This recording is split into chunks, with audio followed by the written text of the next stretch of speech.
Assalamualaikum warahmatullahi wabarakatuh. Allahumma sholli ala Sayyidina Muhammad wa ala ali Sayyidina Muhammad. Pemirsa yang dirahmati Allah, marilah kita simak ceramah dari Buya Syakur Yasin dengan tema Siapa Tuhan Kamu yang Sesungguhnya. Sebelumnya marilah kita perbanyak sholawat minimal 1000 kali sehari, agar hidup kita penuh barokah dan mendapatkan syafaat kelak. Jangan lupa berikan dukungan kepada channel kami dengan memberikan super thanks seikhlasnya. Marilah kita doakan semoga almarhum Buya Syakur Yasin diberi tempat terbaik di sisi Allah dan amal ibadahnya diterima. Amin ya robbal alamin. Fakam Abdullahi la Abdul Ilali. Betapa banyak orang fakun maka jadilah engkau Abdullahi, hambanya Allah. La Abdul Ilali, bukan hambanya Kausa, bukan hamba Illah. Al-ilah artinya sebab musabab. Wa kama kana laka rabban wala illatan, wa kama kana laka rabban wala illatan fakun abdan lahu wala illah. Fakama kana, seperti juga halnya kana ada, laka untuk kamu, rabban sebagai Tuhan, wala illatan dan sebagai, bukan tidak sebagai illah, sebagai alasan sebab. Fakun abdan lahu wala illah, jadilah engkau hambanya, jangan menjadi hambanya ilah. Litakuna lahu kama kana laka, supaya engkau menjadi sesuatu yang sesuai dengan yang direncanakan. Hadza akhir bab as-salis wal 20. Ini bab yang ke-23. Jadi ini adalah hari ini kamu semua sudah selesai tahapan ke-23, sudah kelas 23 sekarang. Bersama tidak tinggi. Kelasnya kelas 23. Sudah ya. Ya, jadi di sini ada satu kesimpulannya sih, bahwa jadilah kau hamba Allah, jangan menjadi hamba kausalita.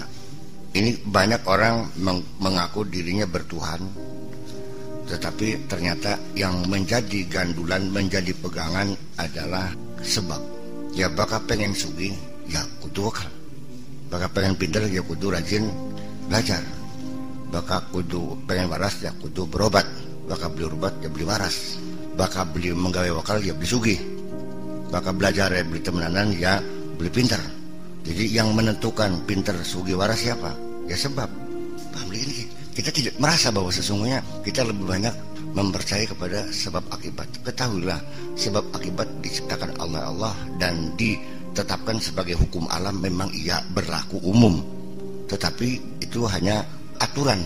Sehingga jangan beranggapan bahwa Allah pun harus tunduk pada aturan itu. Ngerti betul mungkin ya? Paham beli? Jadi artinya dari satu sisi, Tuhanmu itu siapa? Apa Allah yang maha kuasa atas segala sesuatu, yang tidak terikat dengan sabab musabab, yang apabila berkehendak tinggal berucap saja kun maka terjadilah? Ataukah Tuhan yang juga terikat dengan aturan-aturan yang dibuatnya sendiri itu? Nah di sini akhirnya kan ujung-ujungnya sampai nongol ucapan bakal langkar yang mamang sadar dia masih dia. Sebabnya asal pokoknya kita ngedul sawah 5 hektar itu ngedul sawah ngunjung masjid dia. Dalam begitu cuma kita masih ada orang kok. Ya kan seperti itu. Anak wong kapan kelelep ditulung pilih sama aduh laman belitak tulung itu saya mau terus bengenku. Jadi sesungguhnya siapa yang menyelamatkan dia itu? Iya, tapi diyakininya kan bukan Allah. Karena dengan sebab itu, ya duduk kita bisa sugih semuanya kita ada wong tanine. Ya kepokok kengelan barang makan. Iya, awan jadi bengi-bengi jadi awan. Jam 3 bengi mangat nih sawang giring-giring banyu. Orang. Ya untung bakal meyakini saya disuruh Allah untuk menyelamatkan orang. Tetapi kan saya telah menyelamatkan kamu kan masalahnya. Nah ini satu hal yang perlu kita cermati. Jadilah engkau hamba Allah, jangan menjadi hambanya sebab. Sebab ini sepertinya menjadi Tuhan juga secara tidak sadar. Namun kira diparingi muka-muka tadi wong bener. Yang kamu sadari kita ke bisnismen ini oleh hidayah sing Gusti Allah, apakah gara-gara ngajinya pakai sakur? Nyung kita ini durung apa kini? Paham begini? Jadi artinya ketika kamu terjepit dalam satu kondisi, katakan sajalah punya utang yang sangat banyak dan tidak mampu membayarnya, sedangkan harus lunas. Yang terpikir pada diri kamu adalah mencari teman yang kira-kira siapa yang punya uang yang bisa nolong saya. Karena Allah bisa menolong saya pun harus ada orang yang bisa menolong saya. Iya tapi begini ya. Yang terbayang kan mantu sing sufi, mertua, sedulur, ponakan sing sufi. Siapa yang bisa menolong saya ini? Jadi kapan kamu minta tolong kepada Allah? Ya nggak pernah sebenarnya mah. Ini ada dalam dirimu sendiri bahwa engkau tidak pernah minta pertolongan sama Allah. Sebab yang terpikir bagaimana caranya Allah menolong kamu kalau tidak melalui seseorang yang menolong saya. Jadi memaksakan Allah menolong saya tidak boleh langsung, harus melalui perantara, melalui sebab. Kamu berpikir begitu nggak sih sehari-hari? Ketika kita mendapat pertolongan dari orang menyelesaikan satu persoalan, awalnya iya, alhamdulillah urusan peragat kabeh. Ya, awit kita kenal karo kubu bedula loh. Akhirnya saya mendapat kesempatan dan dia menolong saya menyelesaikan. Jujur saja, dalam hatimu ditolong oleh kubu bedula apa ditolong oleh Allah? Ya. Siapa yang berjasa tetap akhirnya bukan kepada Allah, kepada teman kita yang menolong itu. Satu bukti demikian, nggak usah dibohongi. Ketika engkau merasa terikat dengan kebaikan-kebaikan teman Anda itu, ya, sehingga ketika Anda diminta sesuatu selalu oke bos, siap, aduh kelinganing kebagusannya. Seperti itu kan persoalannya. Ini kan sehari-hari bahwa yang ada dalam pikiranmu, dalam hatimu adalah ternyata teman-teman kamu yang banyak berbuat baik kepada kamu.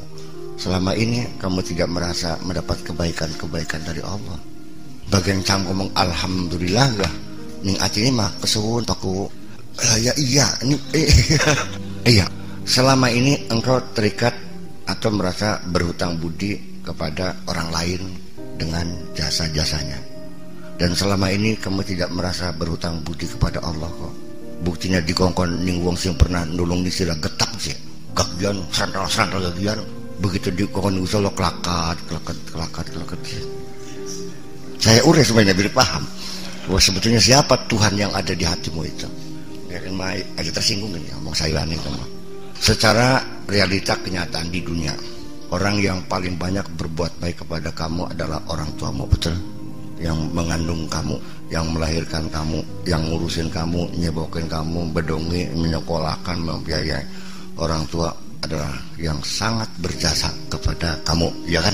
Nah, untuk itu Allah pun memberikan arahan kepada kita bahwa wabil walidaini ihsana, harus berbuat baik kepada orang tua sebagai tanda rasa syukurmu. Anishkurli wali walidaika, bersyukur kepadaku dan kepada orang tua yang telah kujadikan sebagai sebab yang merawat kamu. Ya kan begitu?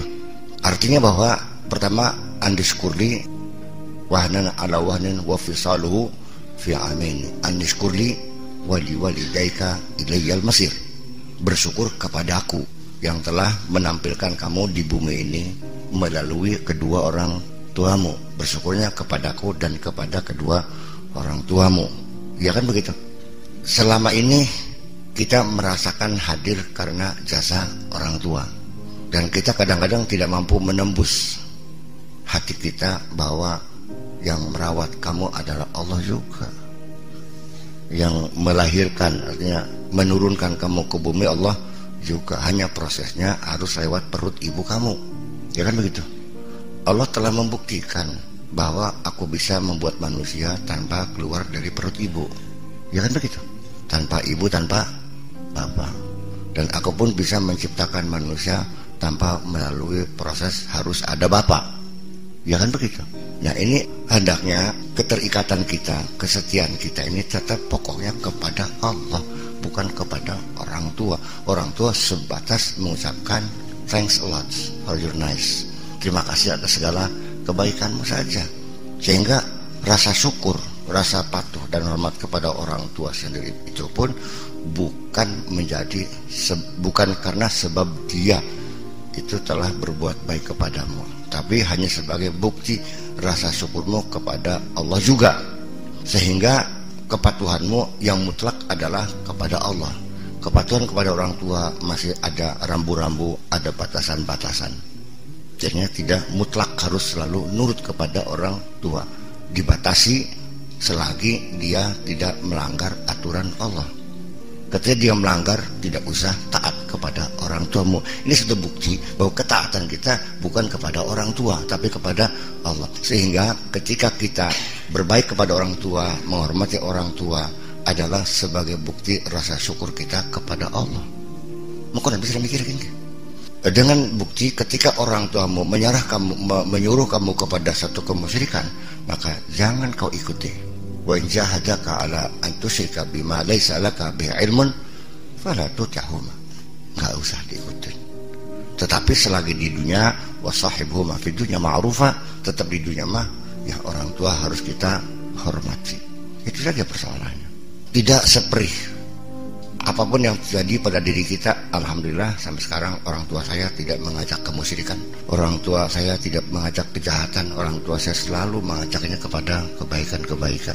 Tetapi Nabi Ibrahim, bapaknya kan tukang bikin tempekung, dan dia kan menghalang-halang Ibrahim. Iya kan? Nabi Ibrahim durhaka nggak sama orang tua? Tidak juga. Ya, sekalipun secara bermasyarakat ya harus terpaksa putus hubungan. Ya, goodbye forever. Ya, selamat tinggal bapakku. Tetapi sekalipun demikian, dalam hati sanubarinya Nabi Ibrahim masih tetap saja mendoakan orang tuanya. Salamun alaika sa'astaghfiru laka innahu kana bi hafiyya. Ya, salamun alaika, selamat tinggal Pak. Ya wis, terangkan ya baik. Selamat tinggal. Tetapi saya tetap mendoakan bapak. Saya astaghfiru laka rabbi, saya minta ampun kepada Allah untuk bapak. Innahu kana bi hafiyya, karena Allah sangat baik sekali kepadaku. Tetap kudoakan. Paham begini? Ya, enggak usah mencaci maki, ya sudah selesai. Ya wis Pak, bagaimana kita lunga. Punten kesuwun. Dan kita doakan, ya Allah, berilah ayahku itu hidayah supaya menjadi orang yang benar. Kan gitu. Ini bagaimanapun kita terharu ya kepada Nabi Ibrahim, dia masih berpisah dengan bapaknya. Ya kan begitu persoalannya. Nah, jadi intinya mah kita jangan terikat dengan kebaikan-kebaikan siapapun. Tetap itu adalah kebaikan dari Allah, hanya melalui seseorang. Seseorang itu kita posisikan bukan sebagai agen yang berbuat baik, tapi hanya sebagai perantara saja, melalui dia. Kalau tidak melalui dia pun, Allah ketika menolong kita akan sampai. Sekalipun tidak melalui siapapun, Allah bisa langsung menolong kita. Ya, artinya bahwa kita menyadari, dan ada satu bukti lagi, ketika kita masih selalu terikat dengan kebaikan-kebaikan orang, ya kan begitu. Dan kita secara sadar bahwa orang itu telah banyak berbuat baik kepada saya. Dan dalam pikiran kita tidak pernah merasa mendapat kebaikan-kebaikan Allah. Karena kita tidak pernah merasakan dapat kebaikan Allah, tidak merasa diberi rezeki Allah, tidak merasa diberi pangkat oleh Allah, tidak merasa diberi segala macam, maka ujung-ujungnya tetap karena kita tidak mengakui kebaikan Allah, maka dalam segala hal apapun siraku masih hitung ijir baik kerugus Allah.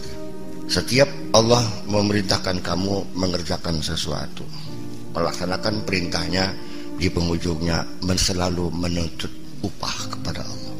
Kita dibayar pirang konek. Dengarkan baik-baik.